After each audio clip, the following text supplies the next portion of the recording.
Alors bonjour à tous, bienvenue dans ce dernier épisode de l'année 2024 des Voix de pionniers. Pour ceux qui découvrent, l'outil, en fait, les Voix de pionniers, donc c'est un rendez-vous d'inspiration qui va durer à peu près 1 h 30 et qui va venir illustrer les briques d'un nouveau modèle économique à impact positif à travers le témoignage d'un dirigeant d'entreprise. On vous donne rendez-vous donc là depuis le début d'année, tous les premiers vendredis du mois pour, justement venir vous inspirer de l'expérience, d'un pionnier qui, s'est mis en trajectoire et vous allez voir que, justement chaque trajectoire est différente. Chaque trajectoire a atteint des stades de maturité différents, variés et c'est vraiment ce qui va faire en fait la richesse, de tous nos épisodes, Voix de pionniers. Le webinaire est porté et piloté par, Nekwe, qui est l'association d'utilité inspirante basée à Orléans et donc ce travail se fait en fait en partenariat avec d'autres départements et d'autres, régions. Nous avons l'Aquitaine qui, soutient également le projet, l'Occitanie, le Maine-et-Loire et bien sûr, Centre Val de Loire, avec Nekwe. Aujourd'hui, nous avons, la chance et le plaisir d'accueillir Thomas Grenouillot. Donc je laisserai Evelyne, ma collègue, le présenter, plus amplement, mais voilà, on est très contente, que Thomas, tu acceptes. Donc un grand merci de venir témoigner avec nous et donc l'échange va être animé par, Evelyne Maillet, qui est responsable du pôle PME pour Angers Technopole et responsable du programme EFC, Émergence, euh, qui a notamment permis d'accompagner Thomas sur cette trajectoire. Pour ma part, je suis Élodie Douaglin, je suis accompagnatrice EFC et l'une des animatrices du programme Émergence. D'un point de vue logistique, ce qu'on vous demande, ça va être de couper vos micros. C'est pas très poli de notre part, mais l'idée, ça va être de vraiment pouvoir dérouler en fait le témoignage et d'entendre la belle voix d'Evelyne. Non, je rigole. Mais en tout cas, voilà, on vous invite à poser vos questions dans le chat. On va essayer de les prendre au fur et à mesure si c'est possible. Sinon, dans tous les cas, on prendra un temps en fait d'échange de questions-réponses avec Thomas à la fin de l'entretien. Et donc, pour ma part, je reviendrai pour faire une synthèse en fait des échanges que vous aurez eu aujourd'hui. Donc, bonjour à tous et rebonjour Thomas. Donc Thomas, tu es président de l'entreprise ERB. L'entreprise, elle a été créée en 1992. Elle est située dans le Maine-et-Loire à Chalonnes, très très jolie ville. Et l'entreprise, elle intervient dans la construction de bâtiments industriels, de logements, de bureaux ou encore de RP, mais également dans la conception-réalisation de projets tout corps d'État. D'abord, tu as été salarié de RB et tu as repris la direction en 2018. Alors, animé depuis longtemps par un projet entrepreneurial, ça a toujours été ta volonté, et d'autant plus dans la filière du bâtiment que tu connais très, très bien. Donc, quand tu étais salarié, tu as pris le temps, comme tu dis, de décortiquer ton système et comprendre ce qui ne fonctionnait plus. Et finalement, en fait, reprendre RB, pardon, ça te donne la capacité d'investiguer tout un champ de possibles, de mettre en œuvre des changements concrets, d'essayer de tester, de sortir de l'échelle des projets. Tu le dis toi-même, je voulais avoir la capacité d'investiguer tout le cocktail de contraintes et sortir de l'échelle du projet. Donc, tu vas expliquer un petit peu ce que ça veut dire pour toi. Et effectivement, tu as changé beaucoup de choses. D'abord, tu as changé les techniques, les matériaux, et aujourd'hui, même la manière d'innover dans le secteur. Tu as été un des premiers, effectivement, dans notre territoire, à mettre en œuvre des innovations dans le secteur du bâtiment. Aujourd'hui, ERB, c'est 30 ans d'expérience, plus de 80 collaborateurs, un chiffre d'affaires de 18 millions d'euros et avec un ancrage territorial plutôt fort, puisque l'activité est essentiellement concentrée dans les pays de la Loire. Est-ce que tu as quelque chose à ajouter à cette présentation de toi-même, Thomas, avant de passer à la première question? Non, tout va bien. Merci. Très bien. Eh bien, écoute, Thomas... Avant de continuer, on peut peut-être juste couper le partage. Je ne sais pas si c'est Evelyne ou Élodie. Voilà, j'allais le faire. Il est coupé. Thomas, est-ce que tu pourrais nous parler, avant de rentrer dans le vif du sujet, des spécificités de RB? Comment on différencie ERB par rapport aux autres acteurs comment on reconnaît les spécificités de RB? C'est la meilleure entreprise de toute la France. Non, juste avant de répondre à cette question, merci déjà pour l'invitation. Et puis, il ne faut pas hésiter à poser des questions, parce qu'on est, ce temps-là aussi, moi, me permet de me recaler dans notre trajectoire, là. En tout cas, dans la préparation, ça m'a amené à mettre un peu de perspective. Donc, si des fois les éléments ne sont pas clairs, il ne faut pas hésiter à me re-questionner pour répondre à cette question. Je dirais qu'on en a deux qui sont quand même assez atypiques dans notre entreprise. La première, c'est qu'en termes de stratégie, on considère qu'il n'y a pas tellement de concurrence. Il faut simplement regarder notre écosystème. Donc, nous, on est dans la construction, dans l'habitat principalement. Alors, bien regarder l'écosystème et se déplacer en fonction de là où il y a un espace. Moi, quand j'ai repris l'entreprise, alors je suis un jeune dirigeant, hein, c'est pas si vieux que ça. J'étais frappé de voir qu'on était en crise multiple et on n'avait pas. Enfin, on était souvent à la bataille au prix, comme beaucoup d'entreprises. Et donc, la première particularité pour moi de RB, c'est d'arriver à comprendre son écosystème et de se dire, bah, tiens, il y a peut-être une place ici dans laquelle je peux déplacer l'entreprise pour éviter d'être soumis à la loi du marché, pour résumer. Et puis, deuxième, tu l'as évoqué, Evelyne, en introduction, c'est le fait que sur la partie métier, on est assez proactif, on est assez volontariste pour tester de nouvelles choses. Le constat pour nous, il est assez simple, c'est que notre métier, dans 10 ans, il aura radicalement changé. Ça, on est assez convaincu de ça, et donc bah, on se dit qu'il faut tester, il faut beaucoup tester pour se faire un avis sur les sujets d'évolution dans nos métiers, que ce soit les matériaux, de la technique. Et donc ça fait aussi un élément un peu, comment dire, visible de l'entreprise. Donc pour résumer, c'est une stratégie d'écosystème et puis une vision métier un peu différente, je dirais, de la norme, puisqu'on se projette plutôt à 10 ou 15 ans. Et ce que tu disais aussi dans les spécificités et qui incarne finalement ERB, c'est que tu vas sur des chantiers où personne ne va et t'intègres dans tes process de la R&D, de l'innovation. Ça, c'est aussi ce qui a permis aussi de différencier ERB par rapport aux autres acteurs. C'est vrai que le fait de devoir tester, on a été obligé s'organiser, hein, de se structurer. Et donc là, nous, par exemple, on a chez nous quelqu'un qui est responsable R&D innovation dans une entreprise de notre taille dans la construction. Il n'y en a pas beaucoup. Après, nous, c'est pas ça qui nous intéresse. C'est pas le fait d'avoir un service R&D innovation. C'est plutôt que c'est nécessaire si on veut s'engager dans nos métiers vers des tests différents, puisqu'on a l'obligation, nous, de fiabiliser ce qu'on fait et de l'assurer. Donc effectivement, le fait d'avoir, ne serait-ce qu'en organisation interne, des personnes qui réfléchissent à ces thématiques-là, c'est une caractéristique de l'entreprise. Alors, donc ça, c'est tout le contexte. On voit que déjà, tu n'étais pas dans le moule, on va dire. Est-ce qu'on peut parler des éléments déclencheurs ou alors des enjeux auxquels tu as vu que RB était confronté et qui t'ont amené, avant qu'on parle justement d'économie, de la fonctionnalité et de la coopération? C'était quoi les constats, les Moi, enjeux? quand je reprends l'entreprise, il y a deux éléments forts qui me touchent, qui me parlent. Le premier, il est très rationnel, il est économique. C'est-à-dire que je reprends une entreprise qui est en déclin et enfin, je génère une dette pour la racheter à la personne à qui elle appartenait.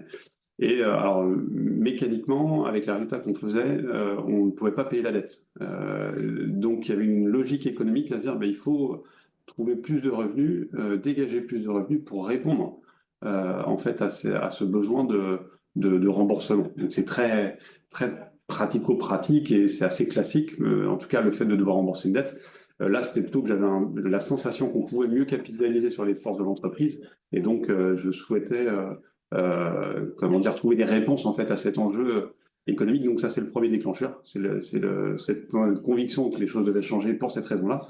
Puis la deuxième, c'est que dans notre secteur, il y a des fédérations, mais je ne trouvais pas de relais avec lesquels je pouvais discuter de ces thématiques-là en disant, mais il faut qu'on bouge, il faut qu'on se déplace, mais je n'avais pas forcément l'impression que c'était partagé.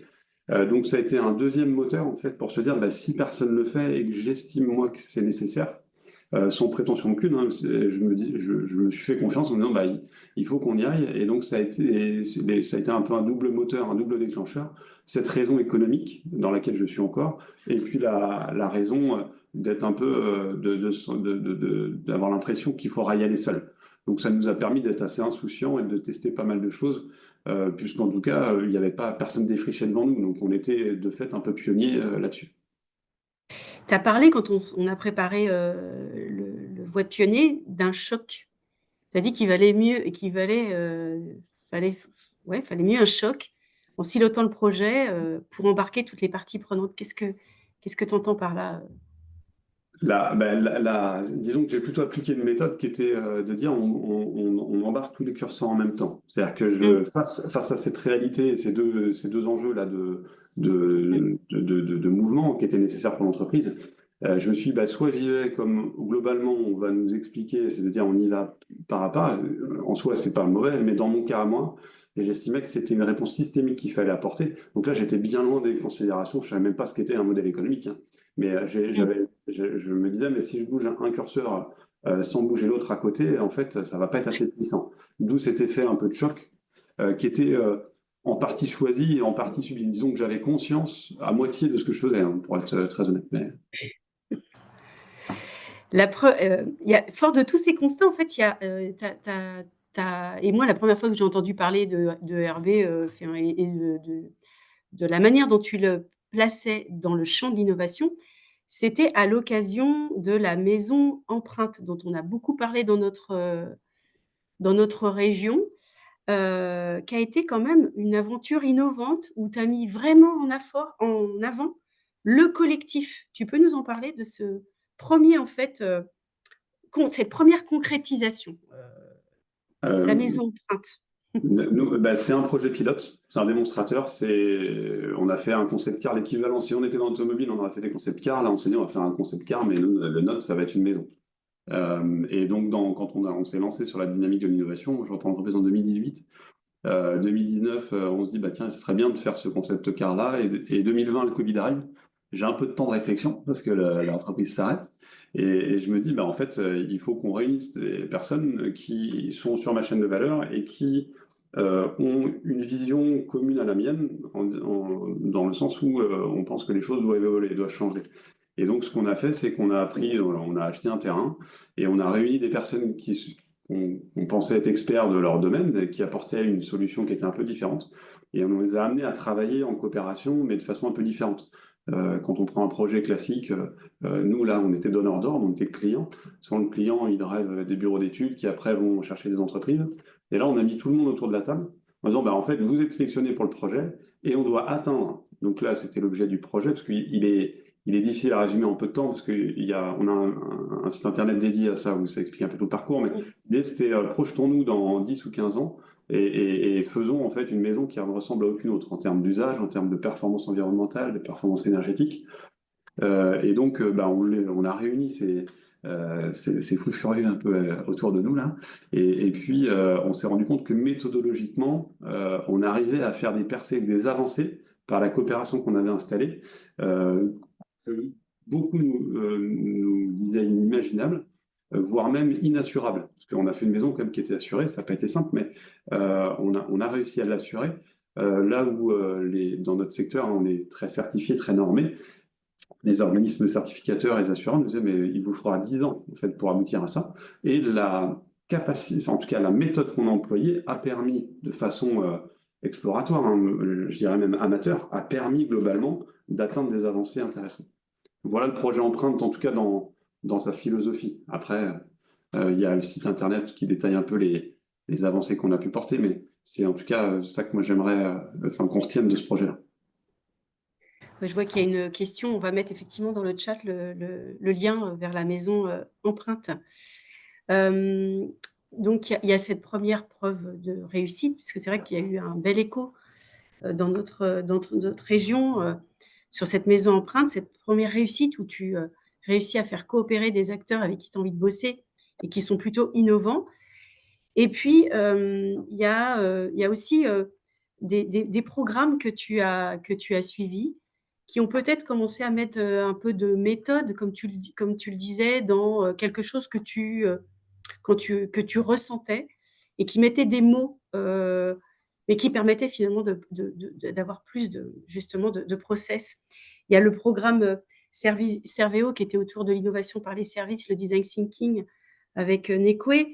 Et puis, il y a eu aussi le programme plus long, Émergence, chez nous, le programme de transformation, enfin de montée en compétences, qui aide à monter en compétences sur la thématique de l'EFC.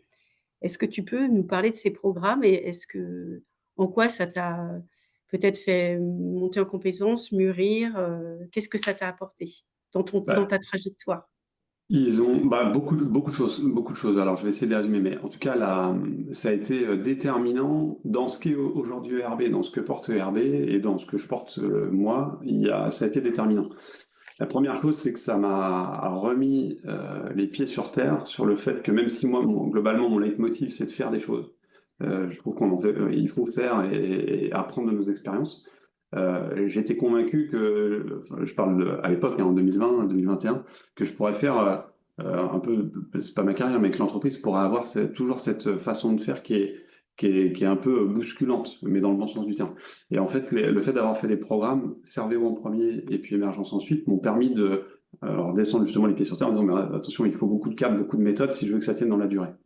C'est-à-dire que ça a permis de ne pas être grisé par des réussites, même si elles sont anecdotiques, en tout cas marginales. Ça a permis de structurer ma pensée, structurer mes plans d'action, ce que je pensais être inutile au départ. Et donc, Servéo, après plus concrètement, a permis de comprendre que dans une boîte de production comme la mienne, on pouvait aussi travailler des services. Ça, c'était une révélation. Donc, c'est un apport encore complémentaire qui était de dire, mais je suis pas obligé d'être enfermé dans je vends du volume et du volume matériel physique et je suis rémunéré que pour ça. Ça a été un superbe déclencheur.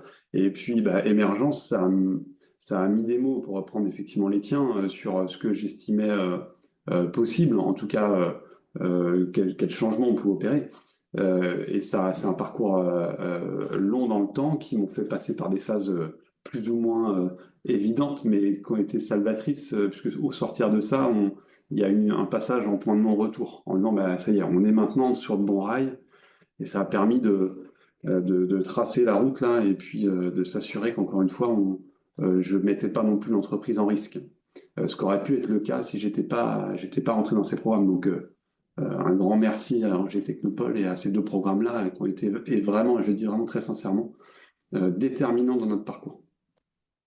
Et à tous les intervenants qui t'ont aidé à monter dans la trajectoire. Bien Ce qu'on peut dire sûr. aussi, c'est qu'ils sont là, ils se reconnaîtront. Ouais. Il y avait quand même une maturité, enfin une appétence sur les sujets de la transition écologique, les sujets sociétaux, et effectivement le fait de révéler les services et l'expertise qu'il y a au sein de RB. Donc ça, c'est quelque chose qui effectivement on avait détecté. Et avant de t'engager sur le programme long de EFC, il y avait cette appétence sur ces sujets qu'on retrouve souvent sur des dirigeants finalement qui vont aller vers l'économie de la fonctionnalité et de la coopération. C'est qu'il y avait cette disponibilité d'esprit à monter en compétence sur ces sujets-là, qui était intéressant. Et comme tu le disais, dans tout ton parcours et ton apprentissage qui a duré 6 mois, il y a des choses en fait sur lesquelles tu as dû bouger, qui t'ont fait évoluer toi en tant que dirigeant peut-être?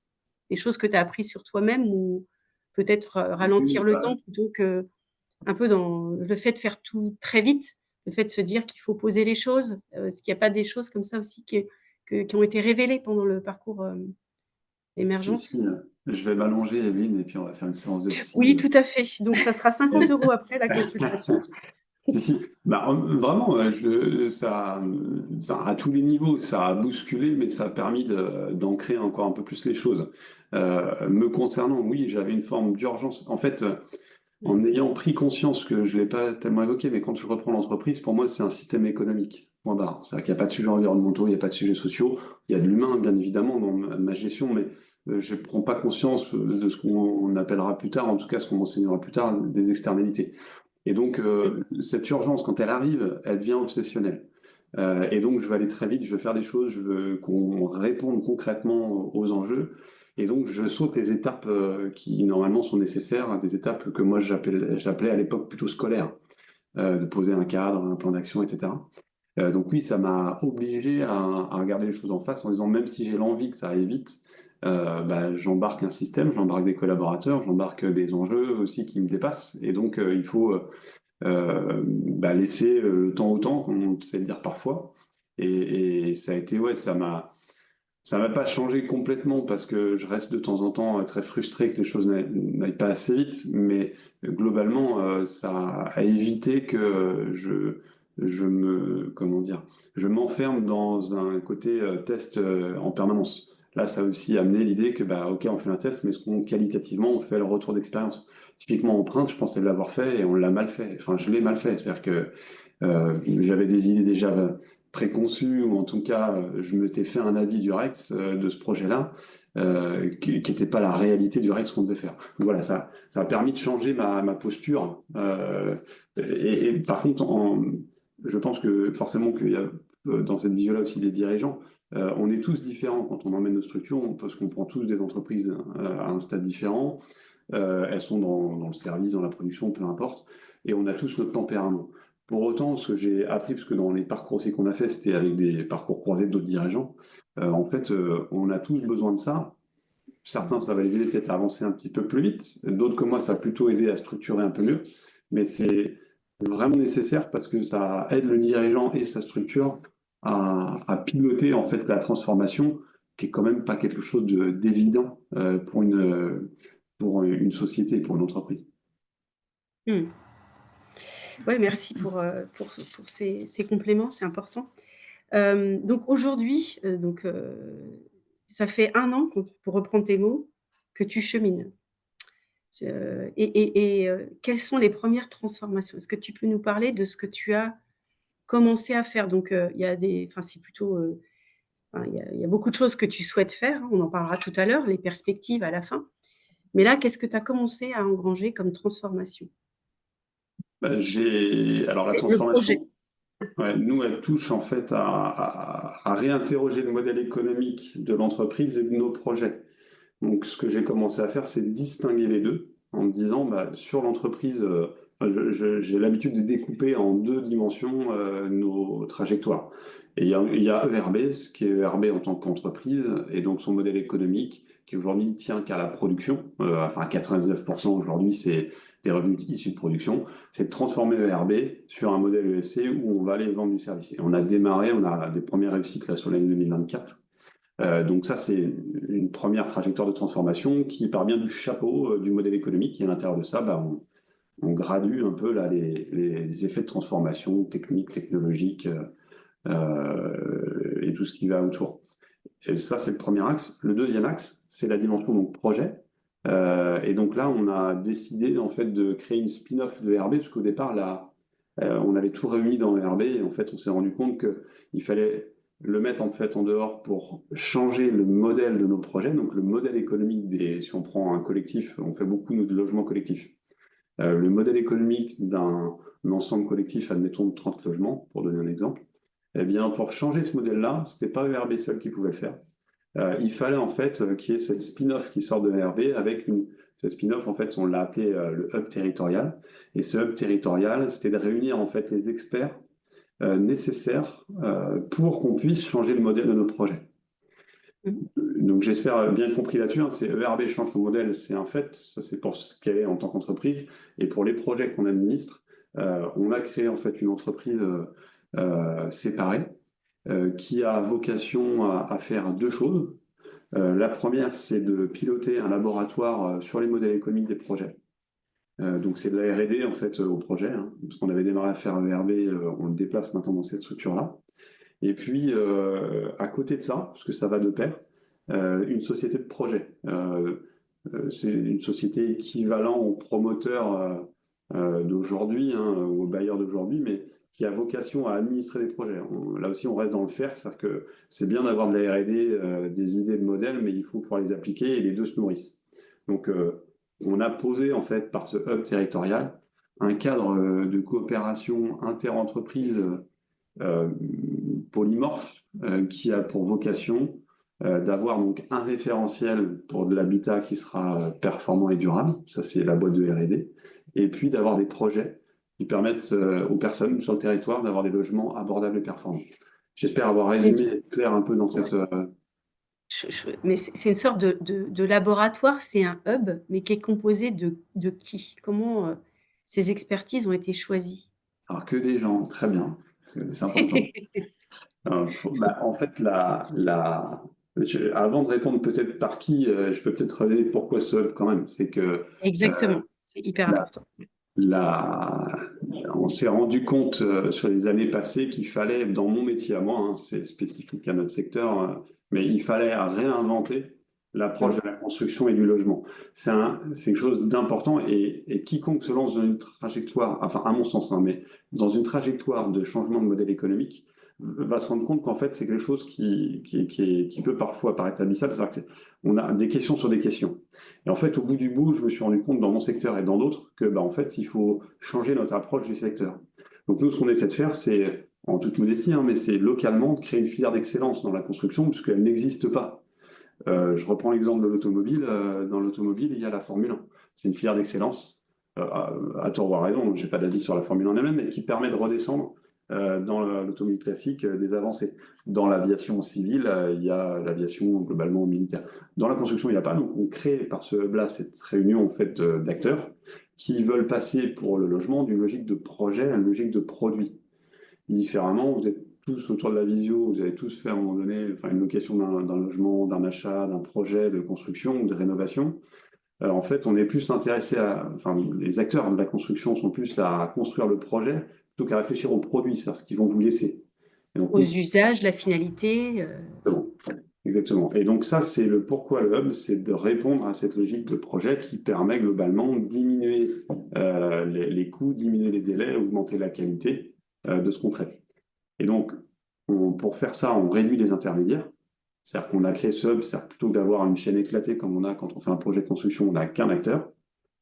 On partage de la valeur et surtout on intègre les transitions.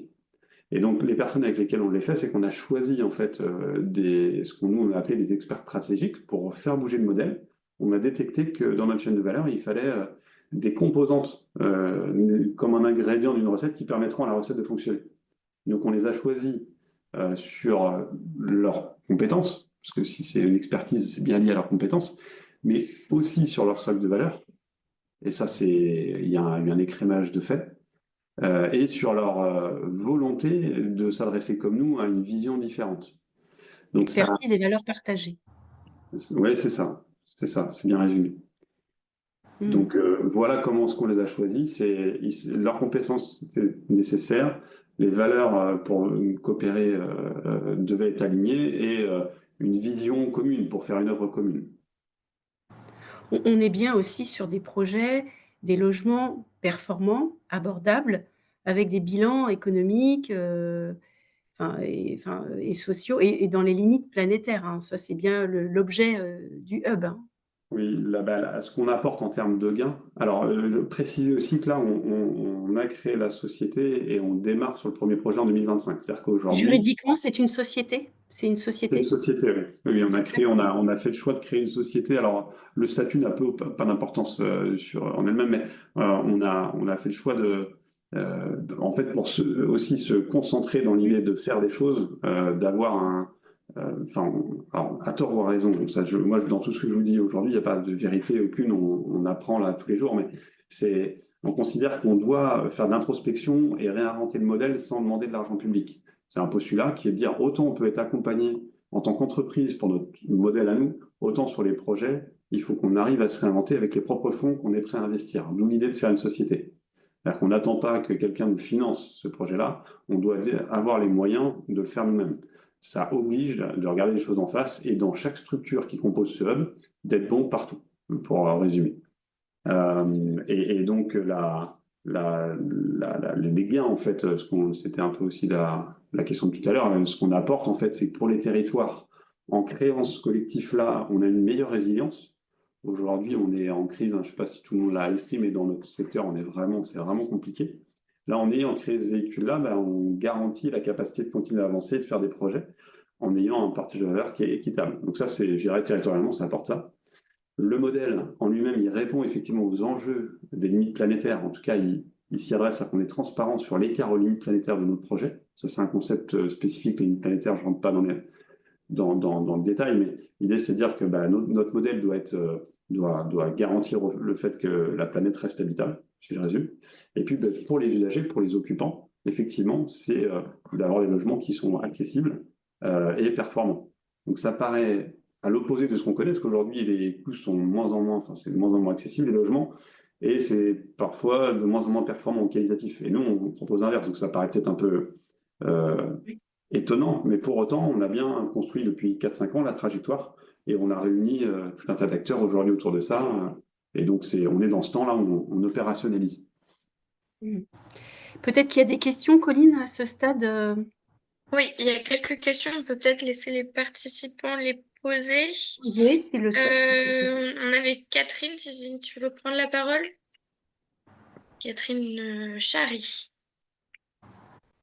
Oui, moi j'avais juste une petite question par rapport au service qui était proposé par ERB, mais après on va dire que, enfin ERB en tant qu'entité entreprise, pas au niveau du hub. Bon, il y a en partie des réponses par rapport à ce qui a été dit ensuite, mais Quels sont les services proposés et Ah, monétisés par ERB? Ok. alors, ils sont dans l'entreprise, ils sont pour l'instant, il y en a 2 qui sont activés. Le premier, c'est qu'on a un accompagnement maintenant autour de la R&D auprès de nos donneurs d'ordre, nos clients. C'est-à-dire que je vous évoquais tout à l'heure qu'on avait une partie, un service, la R&D innovation. En fait, il n'est pas tourné que pour l'entreprise, il est aussi, il aide à la montée en compétences de nos clients. Donc en fait, il y a des clients qui nous payent une prestation mensuelle pour venir les accompagner sur leurs sujets à eux, qui ne sont pas forcément des sujets sur lesquels ERB va venir produire derrière, hein. On n'a pas forcément de dossier avec eux, mais on accompagne, donc ça c'est le premier service. Et le deuxième, il est lié à la trajectoire du hub, c'est qu'on s'est rendu compte qu'en tant qu'entreprise, nous, de production, il était illogique qu'une fois qu'on avait remis les clés d'un logement ou d'un ensemble de logements, ce sont les garanties qui prennent la suite. Donc nous, en fait, on a proposé d'être garant après livraison pour éviter que si vous êtes occupant, vous faites appel à votre assurance qui fait appel à la nôtre et qui éventuellement, nous, on décide si oui ou non on va intervenir. Donc alors, il est aujourd'hui pas rémunéré, ce service-là, pour être très clair, mais on a au moins posé cette brique-là de dire, bah, nous, on s'engage à apporter un service après livraison. Je ne sais pas si je réponds bien à votre question, mais c'est les deux, en tout cas, qu'on a d'actifs aujourd'hui. Très bien. On a aussi une question de Céline sur la coopération, si tu veux poser ta question. Oui. Alors Thomas a donné quelques éléments, mais d'un point de vue très modalité de travail, comment vous avez posé Oui. ce sujet de la coopération avec les acteurs qu'on pourrait dire à la base concurrents, pour se dire finalement comment on dépasse cette concurrence pour aller dans la coopération? Est-ce qu'il y a eu des choses de poser de manière très, on va dire, opérationnelle dans les modalités de travail, puisqu'on entend souvent, hein, c'est un mot à la mode, hein, de coopération, et on se rend compte que dans les trajectoires, elles prennent une forme assez particulière avec des étapes un peu clés. Donc, est-ce qu'il y a des choses qui ont été faites? Est-ce qu'aujourd'hui, c'est animé? Oui, oui, il y a beaucoup, beaucoup de choses et on n'a pas encore fini. C'est un élément à multiples tiroirs, là, ce sujet-là. Ce qui est évident, c'est qu'au stade où on est rendu, on se rend compte qu'on sous-estime largement la méthode et la structuration de la coopération qu'il faut amener. C'est-à-dire qu'on l'appelle tous de nos voeux, en disant il faut coopérer, ça me paraît plutôt évident. Par contre, en fait, il faut le processer, il faut l'organiser. Et nous, on a détecté trois éléments fondamentaux, en fait. C'est le premier, on en a parlé tout à l'heure, mais trouver les bonnes personnes, donc même socle de valeur, même vision de l'œuvre commune, qui aient bien une expertise sur un ensemble du bout du segment de la chaîne de valeur. Sinon, c'est pas durable, ça tient pas dans le temps.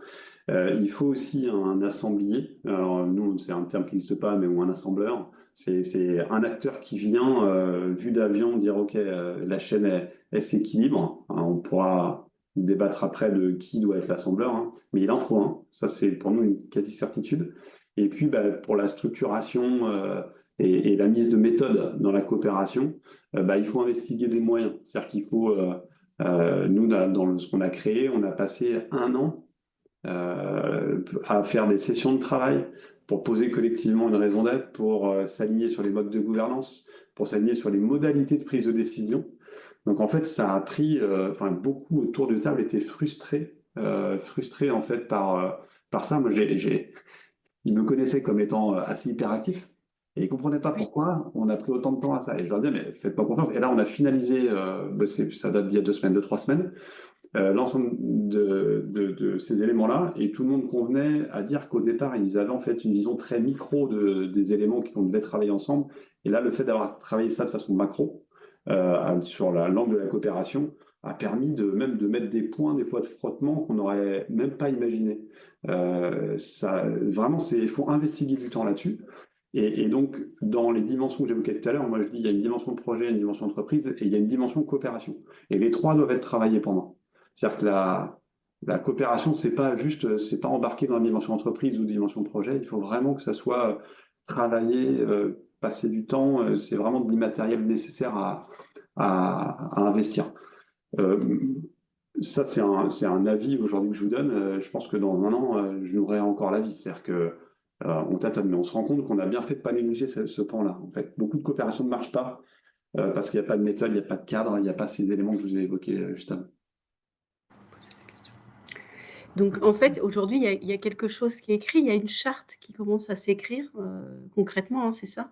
Oui, dans le pacte d'associés, en fait, le préambule. Donc, effectivement, c'est une charte, pour résumer, de l'œuvre commune qu'on est en train de poser. Mais en plus, on a déterminé effectivement les choix de gouvernance qui sont, enfin, même rien que sur les choix de gouvernance ou les modalités de prise de décision, on pourrait faire une visio rien que là-dessus, hein, parce que ça nous a permis, nous, de comprendre certaines mécaniques. Ce qui est hyper intéressant, en tout cas sur cette façon de travailler, qui a été écrit et gravé dans le marbre par le pacte d'associés, en fait, je me suis rendu compte que dans l'entreprise, nous, on a un actionnariat salarié. Et je trouvais exactement les mêmes parallèles. Ça, en fait, dit différemment, j'ai tiré profit aussi de mes difficultés de l'actionnariat salarié qui, en gros, repose les mêmes questions de coopération à l'échelle d'une entreprise. Et c'est ces mêmes efforts qu'il faut faire que vous soyez donc pour une entreprise ou pour un projet, une œuvre commune que vous essayez de bâtir au sens où nous, on le fait par exemple en tout cas, ça a été extrêmement éclairant pour moi, ces éléments. Et les modalités d'évaluation de cette œuvre commune dont tu veux peut-être parler plus, c'est pareil, elles sont en cours d'élaboration. Comment vous allez vous évaluer, regarder aussi comment les clients perçoivent tout ça. C'est des réflexions là qui sont en cours aussi? C'est là où où je suis enfin, mauvais. C'est-à-dire que moi, j'ai tendance à dire que si on a envie de refaire des projets et qu'on est content de se retrouver autour d'une table d'un projet ou d'une entreprise comme le Hub, c'est que ça marche. Une fois que j'ai dit ça, il faut poser ce qu'on appelle vulgairement des KPI, il faut poser des indicateurs. Donc là, je me fais un peu violence. C'est pas simple parce que on embrasse des sujets qui sont larges, qui ont amené une multitude de questions auxquelles on n'a pas forcément les réponses. Il faut des projets pour y répondre. Donc, ce qu'on a fait nous, c'est plutôt de se dire, il faut, vis-à-vis des projets qu'on va amener, les moyens qu'on a mis en fait dans le hub sont d'abord et avant tout des moyens qui nous permettent de poser des outils pour calculer les impacts de nos projets. C'est-à-dire que l'argent qu'on met aujourd'hui permet, en termes de triple comptabilité, au projet, en fait, de faire un bilan du projet. C'est-à-dire qu'on va avoir un bilan, on va pas seulement aller voir nos clients en disant, bah voilà, on a une offre à construire avec vous et on va parler d'euros, on va aussi parler de bilan environnemental et de bilan sociétal. Donc, dans le hub, en fait, il y a une personne qui s'appelle Alan Fustek, qui a fondé une des méthodes de triple comptabilité. Et là, on est en train actuellement là, de la redescendre au niveau des projets pour qu'on puisse comparer un projet A, un projet B, un projet A classique, on parle que d'euros, un projet B où il est intégré sur le territoire, il a une plus-value environnementale et il a un coût économique, mais on aura cette vision un peu plus 360. Très bien. Tout à l'heure, tu as évoqué les équipes de RB. Là, du coup, on retourne chez ERB. Comment elles vivent tout ça? J'imagine aussi que tu dois être assez pris par le hub. En interne, donc chez ERB, du coup, comment ces innovations, ce nouveau projet, elles sont perçues? Est-ce que tu es Alors déjà, non, je suis pas très pris par le hub finalement. Pourquoi? C'est que quand vous embarquez sur un processus de transformation, le canal principal, et ça, c'est l'erreur que j'avais pu faire il y a quelques temps, doit rester le plus solide. Donc ma priorité reste notre canal actuel. Pour reprendre les termes, là j'en parlais juste avant, mais d'Alan Fustek, il parle de stratégie du Y, c'est-à-dire quand vous êtes sur un effet de transformation, il n'y a pas de on ou off, vous ne pouvez pas basculer comme ça. Et donc, ma priorité reste dans l'entreprise telle qu'on la connaît aujourd'hui, sur le modèle actuel. Sinon, je n'aurais pas les moyens de faire ma transformation. Là aussi, j'ai pris du plomb dans le crâne avec ça en me disant, en fait, il faut que je continue à solidifier cette base-là, en tout cas qu'elle tienne, pas pour des raisons économiques, mais surtout par respect pour les personnes qui sont dedans. Donc, ça, je reprécise juste le contexte. Le hub vient. Alors là, on a une urgence de par le contexte.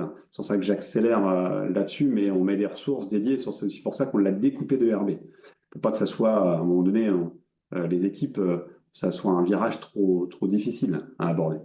Après, comment on travaille nous en interne, c'est déjà beaucoup de transparence. Alors, ma communication, elle n'est pas bonne, dans le sens où je fais plein d'erreurs de communication, et ça, je pense que quiconque en fait un peu sait que c'est difficile, mais on me reproche beaucoup de ne pas dire, trop dire.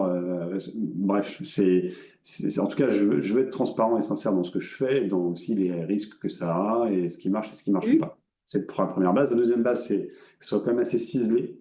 C'est-à-dire que sur la com, je communique globalement. C'est un vrai travail aussi de savoir à quel moment on évoque telle ou telle chose parce que les personnes vont être concernées de par leur activité ou parce qu'elles vont avoir un impact dans ce qu'on traite. Mais ça doit être calibré et c'est dans ce sens-là où je me rate, tous les jours je me rate un petit peu, mais tout n'est pas mauvais, mais c'est compliqué, ce point de communication. Et puis pour les équipes, c'est surtout du management au quotidien. C'est-à-dire qu'en fait, nous on est une petite boîte, donc il faut que, alors je pense, la personne qui embarque son entreprise sur la transformation, si c'est pas elle, qu'elle mette quelqu'un à gérer ça au quotidien. C'est-à-dire qu'une transformation d'une boîte, que ce soit sur son économique historique ou dans ses projets ou ses services qu'elle emploie, c'est tous les jours que ça se joue en fait, de façon à recaler les choses, parce qu'encore une fois, un système qu'on fait bouger, ça modifie l'organisation du travail, ça modifie la coopération interne, donc c'est vraiment tous les jours que ça se joue. Ça se fait, je ne veux pas inquiéter en disant ça, mais faut pas imaginer que c'est juste des lignes mises sur un plan d'action. Ça se corrige tout le temps. Et alors, les équipes, elles changent. Tu perçois des changements au sein des équipes, en fait? Il y en a peut-être d'ailleurs qui sont... Oui, moi, c'est très particulier ce qu'on fait nous quand même, parce qu'on des fois, on est vu un peu comme des apprentis sorciers, alors que je pense que c'est très, très calculé ce qu'on fait, mais les équipes aujourd'hui, elles avaient cette inquiétude-là au départ, quand on a fait le premier projet, qu'on était justement des apprentis sorciers et que ça allait être compliqué, mais on a eu des premières réussites qui font qu'elles ont changé. Ouais, je m'étais pas posé la question comme ça, donc là je me la pose en même temps que je vous parle, mais oui, elles ont changé dans leur approche, et c'est assez extraordinaire à voir. En fait, c'est assez. Enfin, s'il n'y a pas de doute à avoir, c'est sur la capacité de nos équipes, et ça, je pense que ça dépend pas du secteur. Enfin, vraiment, dans toutes les entreprises, nos équipes ont conscience du fait que les choses doivent évoluer, vont évoluer. Il y a des périmètres sur lesquels c'est plus dur que d'autres, forcément, parce que si vous êtes commercial, par exemple, quand on change de modèle, ça touche énormément en fait à votre métier d'origine. Mais en échangeant beaucoup, en expliquant beaucoup, en formant beaucoup, ça marche et ça donne les relais. Quand je vous parlais des ventes tout à l'heure, du service sur les innovations, c'est la personne qui est responsable de la partie R&D innovation qui, à un moment donné, fait un bout de formation FC, qu'on a continué, nous, en interne, la formation FC, et qui allait vendre sa prestation, qui est revenu et qui a dit, voilà, moi, je le dis là parce que l'exemple est frappant, mais on a des contraintes, nous, économiques, vu le contexte. Il m'a dit, moi, la moitié de mon salaire, maintenant, il est payé par mois, parce que j'ai réussi à vendre ce service et je le rends à mon client. J'ai trouvé ça extraordinaire sur quelque chose en R&D où on dit, normalement, c'est des fonds perdus, entre guillemets, mais c'est des charges. Ça ne se voit pas. Là, ça a été révélé. On voit la richesse de l'apport de son travail, son utilité. Elle est révélée.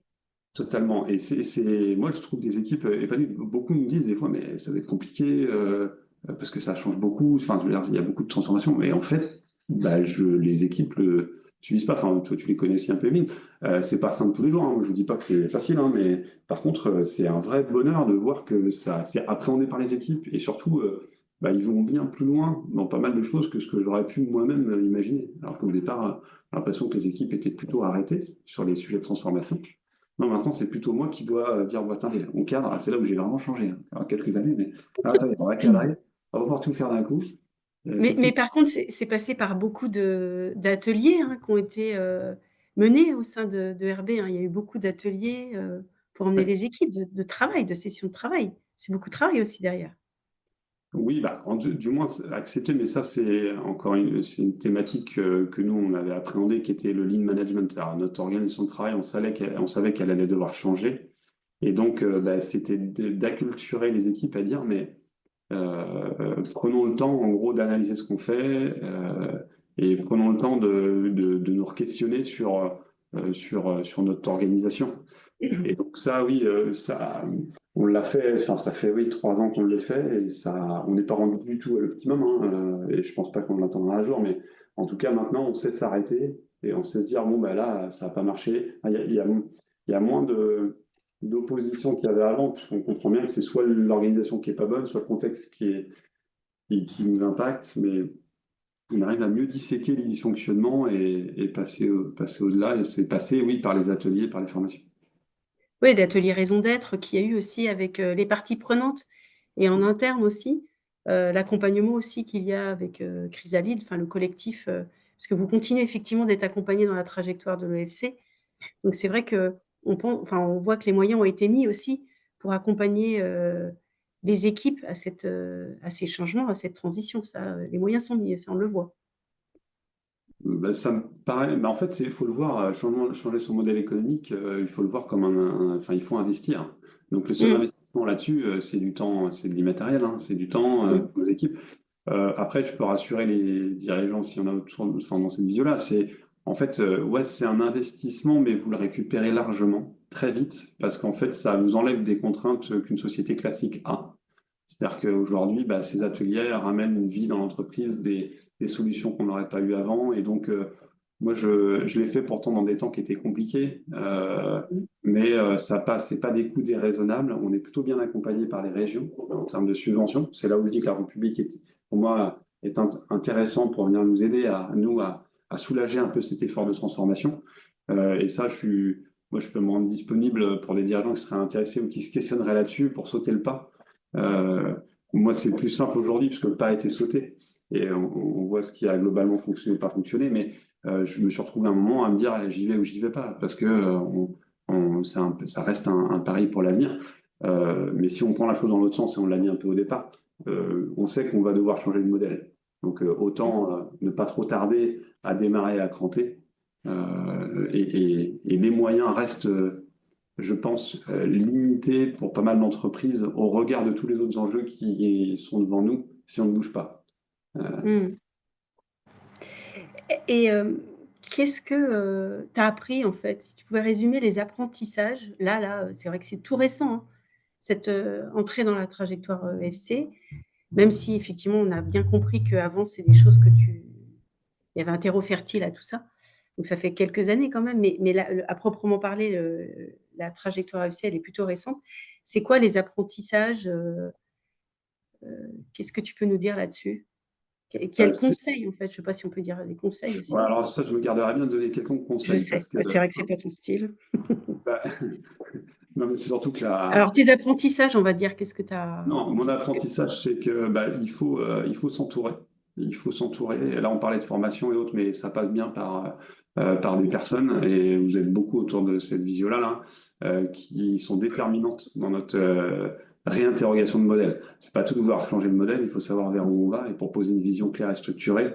Euh, Vraiment, là, je pense que je manquais de modestie il y a quelques années parce que je pensais que j'avais la vision claire de ce que j'allais faire. Au final, heureusement que j'ai eu ces apports-là. Donc, c'est au moins l'apprentissage, c'est s'entourer, et c'est loin d'être un luxe ou des moyens financiers dépensés inutilement. L'autre apprentissage aussi, c'est qu'il faut faire des choses, il faut opérationnaliser. C'est là où nous, aujourd'hui, d'un point de vue ERB, je suis pas inquiet. On a engagé notre trajectoire et elle va se poursuivre maintenant. On a passé, je pense, le plus dur. La mécanique est en place. Par contre, de ce qui est de l'ordre des projets vis-à-vis du hub territorial, on est maintenant face à un mur en 2025. On a posé les conditions de comment on allait le franchir, mais il n'y a que dans un an ou deux où je pourrais dire si on a bien posé les choses. À coup sûr, on aura raté des éléments. Il y a des choses qu'on n'aura pas vues. Donc, c'est aussi apprendre à se blinder par rapport à tout ce qu'on peut voilà, entendre autour, quand on teste, hein, nous, dans notre métier, c'était parfois un peu compliqué quand on est les seuls à essayer. Mais donc l'apprentissage, c'est aussi d'avoir cette solidité. Mais si déjà il y a des dirigeants qui sont autour de ces vidéos-là, forcément qu'ils ont en eux l'envie d'y aller. Donc dites-vous juste, blindez-vous, vous avez raison, il faut avancer, puisque quelconque entreprise dans 10 ans aura bougé son modèle par la force, Ouais. par envie, voire elle sera plus là. Ça, maintenant que moi je suis dedans, on arrive à analyser d'autres situations. Donc voilà, pour résumer, l'apprentissage, moi je me dis, faites-vous confiance, ça fonctionne, ça marche et on est plus serein derrière. C'est vrai qu'il y avait un dirigeant qui avait dit effectivement que parfois il était tenté de renoncer et puis de retourner dans des logiques, alors pour ce qui le concernait volumique, parce que des fois la situation elle est compliquée et qu'on est rattrapé par les modèles classiques et que comme là ce que tu traduis, c'est qu'effectivement faut, enfin, voilà, quand c'est compliqué, il faut avoir cette, enfin, ne pas être tenté à renoncer et à continuer dans sa trajectoire, parce que Ben, c'est pas facile. on l'est. Alors, c'est vrai qu'il faut que je sois aussi précis sur ce point-là. Tous les matins, je me lève en me disant que ça va marcher. Tous les soirs, je rentre chez moi et je me dis, mais c'est pas possible, on n'y arrivera pas, hein. C'est-à-dire que c'est humain, c'est logique. Il y a une gestion de l'émotion autour de cette transformation qui est compliquée d'abord dans la tête du dirigeant. Du coup, moi, mon propos, c'est de dire que, en fait, le temps joue avec nous. C'est-à-dire que quiconque embarque dans une transformation va bien voir dans les mois et années à venir le fait qu'il est dans la bonne trajectoire. Et donc, si on peut retenir juste ce que je disais aussi sur le fait d'y aller aussi en hybridant en fait la boîte actuelle, il ne faut pas imaginer pivoter d'un coup, il faut garder ce canal et se concentrer sur ce canal historique qui fait qu'on doit être des sociétés qui passons des années, et ça c'est une obligation, et chaque moyen que vous dégagez complémentaire pour venir investiguer et investir dans cette nouvelle branche que vous allez opérer, c'est en ce sens-là où ça va marcher, parce que vous allez réguler. Faut pas tout mettre d'un coup, et là vous serez pas compris, les équipes ça va être difficile.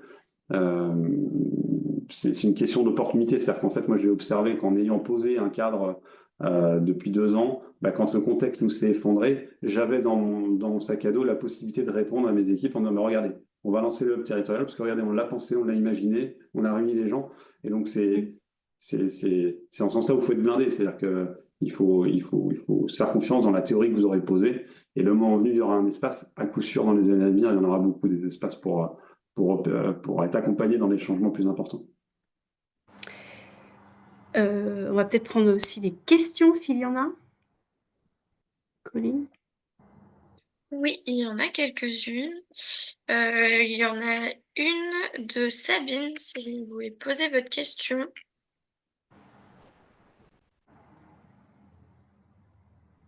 Oui, bonjour. Je me posais la question par rapport à la stratégie en Y dont vous parliez là. Est-ce que vous avez établi un planning pour le basculement ou est-ce que vous pensez déjà, enfin vous c'est trop tôt et puis vous laissez faire les choses au fur et à mesure? Pour ce qui est de l'entreprise, ça sera éventuellement mis en place l'année prochaine collégialement avec l'ensemble des cadres de l'entreprise, des équipes en fait. Donc il n'y en a pas. C'est plutôt une intention et je demande à chacun de prendre en compte les éléments de transformation et de faire du mieux qu'ils peuvent. Sur la partie, par contre, projet, oui, il y a un planning qui est dire on fait un premier projet en 2025 sur la partie hub, hein. D'accord. Là, il faut on a tellement travaillé maintenant la R&D et il faut maintenant qu'on teste. Donc oui, il y a un premier projet qui est actif. Et c'est seulement au sortir de ce premier projet qui va être la première vraie expérimentation. Nous, on a la difficulté que l'expérimentation, c'est des budgets très conséquents. Ça va être sur un minimum 30 logements. Donc, l'inertie de l'expérimentation et la difficulté de l'atteindre, elle est pas simple. Donc, c'est que seulement quand on aura bien avancé le projet, qu'on verra si le modèle tel qu'on l'a posé tourne économiquement, environnementalement et sociétalement parlant. D'accord. Donc, c'est que fin 2025 aussi où on aura une rampe de lancement plus établie. D'accord. Ouais. Donc la spin-off, elle est vraiment là pour établir, tester votre modèle en fait. Oui, c'est ça. Elle a été créée en fait au départ. C'est vrai qu'on s'était dit, on va lancer un projet et on s'est rendu compte qu'il n'y avait que la dimension projet, pas le hub au-dessus. Donc on a inversé, on a créé le hub en 2024 pour faire le projet seulement après. Et en ce sens-là, je pense qu'on avait raison parce qu'on a du coup corrigé avec l'apport des experts là, ce qu'on aurait fait initialement. Donc c'est là où aussi la coopération entre entreprises elle est fondamentale. C'est que le fait de les avoir réunis dans un objectif, une œuvre commune, bah, ils ont donné aussi l'essence même de leur vision selon leur domaine d'expertise.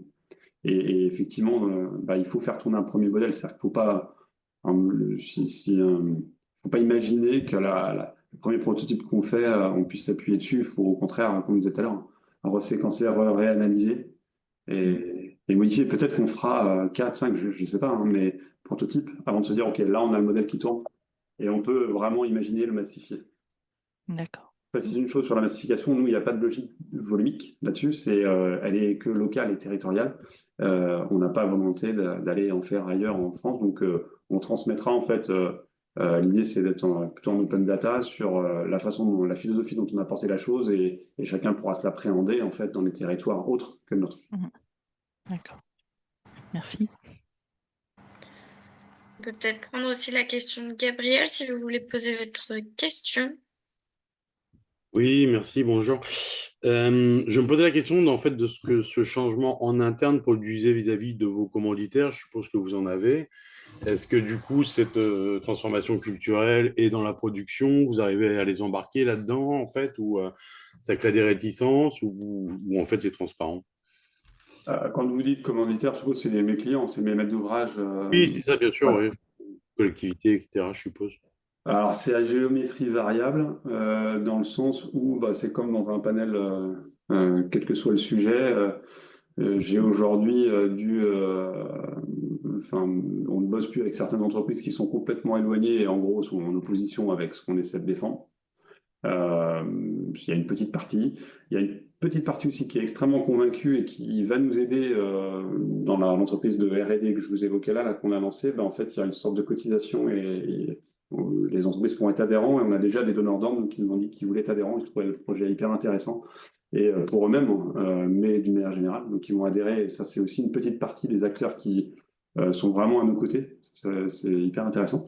Et puis, il y a, je dirais 80% la zone du milieu là où ils attendent de voir. Alors en fait, il y a que dans un an, quand on aura sorti le premier projet, ils attendent de voir que ça tienne la route. Ce qui est assez intéressant, c'est que je m'inquiétais du fait qu'on pouvait éventuellement, vu qu'on crée une société de projet qui a pour vocation de faire le même job qu'eux, hein, on a pris un peu de temps pour communiquer, pour expliquer on remplaçait pas leur métier, on voulait juste le voir de manière différente. Et ça a été plutôt bien accueilli et il n'y a eu aucune répercussion dans nos appels d'offres classiques, dans notre commande actuelle. Même si ça peut être une inquiétude de certains dirigeants, en fait, de se dire, bah, quand on bouge les lignes, est-ce qu'on ne va pas s'effacer notre marché actuel? J'observe que non, hormis, encore une fois, avec les personnes avec lesquelles, de toute manière, on avait fait le choix d'arrêter de travailler parce qu'on n'y arrivait jamais.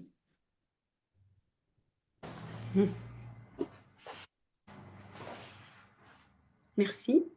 Colline, est-ce qu'il y a d'autres remarques ou questions? On a aussi une question de Céline, si tu veux poser ta question. Alors peut-être que ça a été évoqué, mais je ne l'ai pas entendu. Est-ce que les syndicats pro, les acteurs institutionnels, ceux qui gravitent un peu autour, aujourd'hui sont partie prenante de la démarche, mais pas juste à observer, mais être... Et quand je dis... je parle de structure, mais est-ce qu'il y a des individus aujourd'hui qui se disent on prend le pari de l'expérimentation et du temps passé à côté de vous dans cette démarche? La réponse est non. La réponse est non. On a échangé.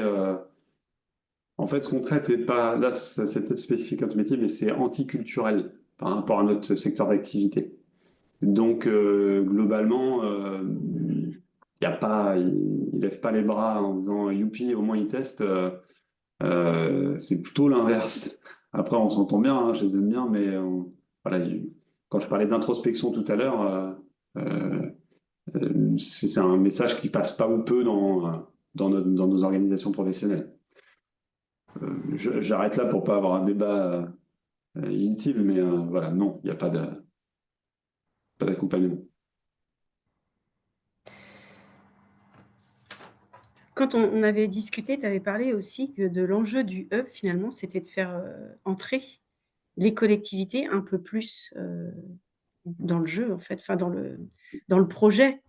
on comprend bien pourquoi. Tu en es où aujourd'hui? Comment, est-ce que c'est pas toujours facile, hein, et surtout en ce moment là, ça va être encore plus compliqué. Comment tu vois les choses par rapport à ça? Déjà, je me suis mis moins de pression, parce que c'est une pression au départ. Absolument, j'ai essayé de les convaincre qu'ils avaient intérêt à. Ouais. S'il y a bien un truc à ne pas faire, c'est ça. Pas être bon commercial, parce que tellement usé d'arguments, etc. Et c'est tellement conceptuel, en fait, ce qu'on traite. Là, ça l'est moins aujourd'hui, mais quand on a démarré les échanges, en fait, ils avaient surtout peur qu'une entreprise comme la nôtre et le collège d'acteurs qu'on a réunis se galvaudent en fait, dans un exercice qui n'est pas le nôtre initialement. Donc là, on a plutôt mis en pause ça, que nous, on va sur des métiers, on va sur des dynamiques qui sont qu'on arrive à pondérer, mais d'aucuns autour voient comme à risque dans le contexte. Mmh. Donc, en fait, on s'est rendu compte avec le temps qu'ils freinaient au contraire leur accompagnement, pas parce qu'ils n'y croyaient pas, mais parce qu'ils disaient qu'il ne faudrait pas qu'ils aillent mettre de l'argent dans un sujet qui ne marchera pas. C'est assez intéressant quand même, comme réaction.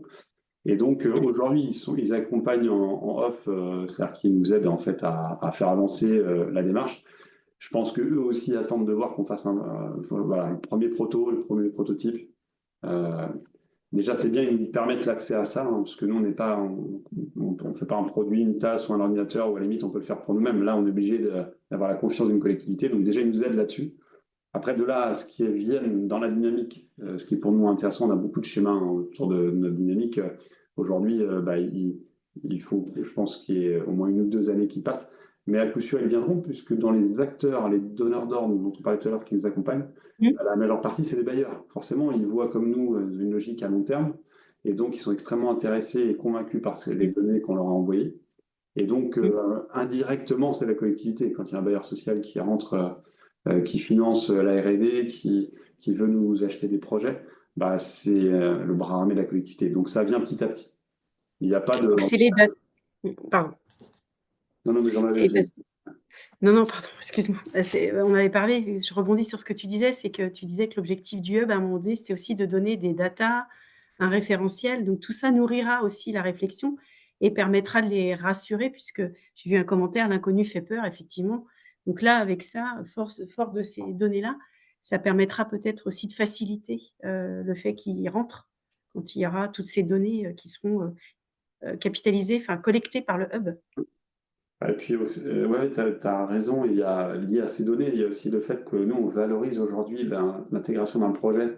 Mmh. En tout cas, c'est ce qu'on tente de faire là, par l'approche 3K, triple capital là, au projet, permet de montrer aussi comment un projet classique et notre projet a plus de retombées en fait, pour le territoire. En fait, pour convaincre, l'impression que j'ai en ce moment, c'est que pour convaincre, il ne faut vraiment pas imaginer qu'on convainc sur le fond, c'est-à-dire par exemple sur le modèle économique différenciant, ça limite, c'est notre histoire. Il faut les convaincre qu'ils ont tout à y gagner dans le langage aussi qui est le leur, c'est-à-dire le langage économique. D'où cette approche en triple comptabilité pour dire, bah, regardez, nous, on a les retombées, on crée de l'emploi, on reste sur place. Ça, c'est aussi un des apprentissages de 2024, de ne pas passer trop d'énergie à essayer d'expliquer pourquoi est-ce qu'on le fait et comment est-ce qu'on va le faire. Il faut leur montrer des chiffres qui leur donnent envie de venir. Et une collectivité, c'est aussi un centre de profit. Hein, donc, en tout cas, le petit test qu'on a fait tend à prouver que c'est une approche qui va nous aider à avancer plus vite.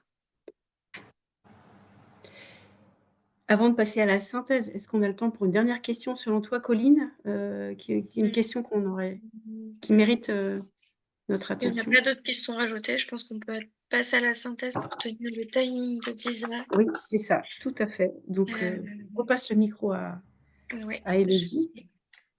Colline, elle a peur parce que j'ai fait une grosse synthèse, donc je vais essayer d'aller très vite.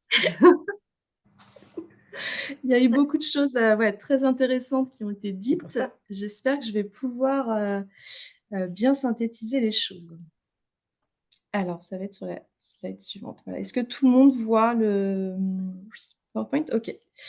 Alors, donc ce que tu as dit, Thomas, donc merci beaucoup, hein. Ce qu'on aimerait souligner d'abord, c'est effectivement une posture entrepreneuriale qui est forte, avec beaucoup de conviction, d'audace et de proactivité. Et effectivement, en fait, on a aujourd'hui un secteur du bâtiment qui est en crise, tu l'as souligné, mais au-delà justement des constats des multiples pénuries, donc pénurie de main-d'œuvre, pénurie de matière, il y a vraiment la conviction de devoir bouger les lignes et l'envie forte de réinventer ton métier. Quand tu étais salarié, tu dis: «J'ai pris le temps d'observer, de comprendre en fait ce qui ne fonctionnait plus et ce que je devais en fait faire évoluer pour pérenniser, l'activité». Tu as dit qu'effectivement on a un secteur, pardon, qui se mobilise, mais qui selon toi ne va pas assez loin en fait. Il y a encore un manque, tu as souligné en fait un manque d'audace dans les innovations. Il n'y a pas de projet pilote et il n'y a pas d'expérimentation concrète. Or ça, c'est des choses qui toi vraiment te caractérisent et dont tu as besoin, en tout cas pour avancer, faire avancer les choses. Et quand tu reprends l'entreprise, finalement, ça t'offre cette capacité d'agir, d'expérimenter concrètement. Et tu le dis, je voulais avoir justement la possibilité d'investiguer tout ce cocktail de contraintes et sortir de l'échelle projet. J'ai mis une petite phrase, tu dis en fait ce qui te caractérise, c'est de considérer que je n'ai pas de concurrence. Alors non pas par prétention, c'est pour ça que je l'ai bien écrit, mais vraiment parce que tu regardes au-delà et tu vas chercher à révéler la valeur en fait en coopérant avec ton écosystème. Et donc tu as vraiment cette coopération comme moteur. Tu l'as mis en place dès 2021 en fait en engageant ERB dans une première aventure innovante qui met en avant la force du collectif. C'est l'exemple de la maison Empreinte. D'ailleurs, on a mis le lien dans la discussion, vous pourrez aller voir tout ça. Et effectivement, cette maison Empreinte, c'est d'offrir un terrain d'expérimentation à des startups pour aller tester des matériaux, des méthodes, des techniques. Et tu dis aujourd'hui, cette maison-là, en fait, elle ressemble à aucune autre et en plus, elle a vraiment permis des avancées très fortes. On peut passer à la slide suivante. En 2022, donc, tu continues en fait cette transformation et tu engages l'entreprise dans une trajectoire EFC en intégrant notamment le programme Émergence. Tu as parlé de Servéo également au début. Et là, en fait, pour toi, ça a été déterminant. Tu dis que ça a permis vraiment de ralentir en fait le temps, de poser les choses et surtout de structurer la pensée et le plan d'action. Et tu dis, en fait, c'est important de tester, c'est important de bousculer les choses, mais finalement pas n'importe comment. Il faut laisser le temps au temps.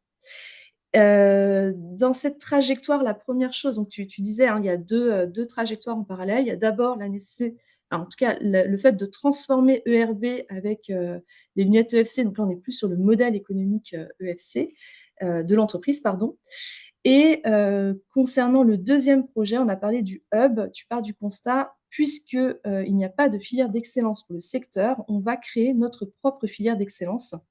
Et c'est là où tu crées en fait le hub, donc c'est en cours, hein, on sait que c'est un cheminement qui est long, qui a démarré en fait il y a plus d'1 an et qui est toujours en cours d'écriture. Et au sein de ce hub vont venir coopérer en fait des experts stratégiques pour justement imaginer et porter des projets concrets, des projets qui répondront aux enjeux environnementaux, sociétaux et économiques. La première étape, alors l'une des premières étapes que vous avez posées, c'était de poser cette mission du hub. Donc, tu as dit, on est en co-construction d'un sens partagé. Et donc ça fait beaucoup écho en fait dans justement la notion de coopération en EFC. Et le but de ce hub aujourd'hui, la mission, c'est de proposer des logements performants et abordables avec un bilan économique et social dans les limites planétaires. Donc, on voit aussi qu'il y a ce besoin de répondre aux enjeux. Et aussi d'apporter de la résilience pour le secteur et le territoire. Tu dis aujourd'hui, c'est un secteur en crise et justement, le fait de mettre ce hub, ça nous permet demain d'être résilients.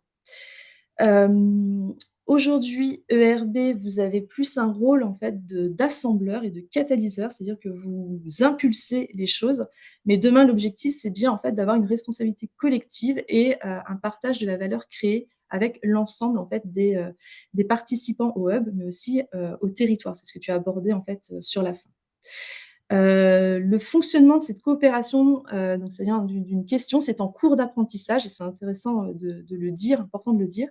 Et tu dis, en fait, il faut la structurer. Cette coopération, elle doit s'organiser sur le long terme. Donc, vous avez votre vision commune, vous avez investigué les moyens. Aujourd'hui, il y a des sessions de travail collectives pour poser en fait les choses, les modalités de décision, etc. Et donc, demain, en fait, tu soulignes le fait que, effectivement, cette coopération, il va falloir continuer à travailler sur l'évaluation, enfin, comment on évalue en fait cette coopération au-delà des indicateurs également quantitatifs que tu pourras mettre en place. En interne, du coup, on peut se poser la question, bah, OK, tout ça c'est bien, mais en interne, ça se joue comment? Et en fait, en interne, il y a une confiance réciproque qui s'est installée, donc c'est-à-dire confiance, transparence et sincérité, c'est ce que tu as souligné, donc de toi dirigeant envers tes équipes, mais aussi inversement. Tu communiques beaucoup, tu informes beaucoup, mais pas forcément toujours de la bonne façon. Donc, c'est des choses qui sont encore en cours d'apprentissage. Et je trouvais que c'était très intéressant de le souligner et de l'avouer quelque part. Et donc, la transformation, elle a pu être un peu subie par les équipes au départ, mais en fait, elles t'ont fait confiance. Et aujourd'hui, tu dis, elles vont plus loin que ce que j'avais imaginé. Et donc, c'est une force qui est hyper intéressante. Et du coup, je me suis permise d'écrire, en fait, c'est vraiment la confiance, une ressource immatérielle que tu vas aller travailler vraiment tous les jours avec tes équipes. Et donc demain, qu'est-ce qui va se passer? En fait, l'idée, ça va être de s'assurer que ces modèles imaginés au sein du hub vont être pérennes. Vous lancez la première expérimentation en 2025. Donc, je disais, on aura les premiers résultats fin 2025. Mais voilà, l'idée, ça va être d'apprendre toujours en marchant et en testant. Le hub doit trouver son ancrage territorial, donc c'est ce qu'on a vu. Effectivement, l'enjeu de demain va être de faire rentrer les collectivités dans ce hub-là, trouver son ancrage territorial, parce que tu ne veux pas forcément aller dans des logiques volumiques. L'idée, ça va être de partager des communs pour demain essaimer que d'autres territoires en fait s'emparent de cette innovation que tu as su mettre en place avec tes équipes et que voilà, on puisse pérenniser les choses. Et en apprentissage, pour conclure, tu dis, il faut vraiment savoir s'entourer et se faire confiance et surtout avancer de façon structurée. Voilà, j'espère que je n'ai rien oublié et que c'était assez clair pour vous. Et pour toi, Thomas, si tu souhaites ajouter quelque chose, c'est tout bon. Merci, c'est très bien. Les prochains rendez-vous, c'est moi qui les lance. Du coup, donc on a fini l'année 2024. On vous a remis en fait les liens si vous voulez revisionner en fait les épisodes qui se sont passés. Il y a la possibilité de le voir en vidéo et de le voir également en podcast. Vous pouvez vous connecter avec les QR codes qui sont sur le côté. Et le prochain rendez-vous, ce sera le 10 janvier avec la butinerie, avec la région Île-de-France. Et alors, les actualités du réseau, Pauline, je vais peut-être te laisser Pauline les présenter ou vous voulez que je les donne? Le 10 décembre, il y a une soirée francilienne avec un QR code de 18h à 21h à Paris. Le 14-21 janvier, c'est le déjeuner EFC porté par Orléans, avec le QR code aussi associé. Le 14 janvier, la fresque de la transition économique en Nouvelle-Aquitaine, avec le QR code aussi associé. Et en 2025, tous les clubs, avec les coordonnées en dessous des référents, on continue à recruter pour embarquer des entreprises sur un programme autour de l'économie de la fonctionnalité et de la coopération, donc en Aquitaine, en Occitanie et dans le Maine-et-Loire. Voilà. Merci à tous. Merci beaucoup à Thomas pour cette intervention. On vous souhaite à tous une très bonne journée et n'hésitez pas à revenir en 2025 et écouter ce beau programme qui fait témoigner des dirigeants hyper sincères. Et on ne s'ennuie jamais, en fait, à les écouter et on apprend toujours de nouvelles choses. Donc, merci à tous et bonne fête de fin d'année.